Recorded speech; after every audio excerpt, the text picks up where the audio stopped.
Hello viewers, welcome back to my channel. This is me Suman, geologist. ఈరోజు సిరిసిల్ల జిల్లా రగడ అనే గ్రామంలో నేను పోయిన నెలలో ఒక బోర్ పాయింట్ ఇవ్వడం జరిగింది. మంచిగా ఫుల్ సక్సెస్ అయింది.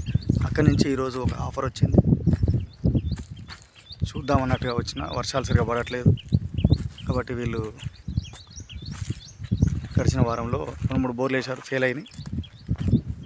మనకు అవకాశం ఇచ్చారు, వచ్చి సర్వే చేస్తున్నాం. ఇది నల్లరేగడి, అది విషయం. మీరు కూడా మీ ల్యాండ్లో సర్వే చేయించుకోవాలనుకుంటే నా నెంబర్ మీకు తెలుసు కదా, 7659095430 నెంబర్కి కాల్ చేయండి. నాకు మీ ఏరియాకి వచ్చినప్పుడు అక్కడ నాకు దొరికే సమయాన్ని బట్టి మీ సైట్లో కూడా గ్రౌండ్ వాటర్ సర్వే నిర్వహించి ఒక మంచి పాయింట్ ఇవ్వడానికి ప్రయత్నం చేస్తాను. For more videos please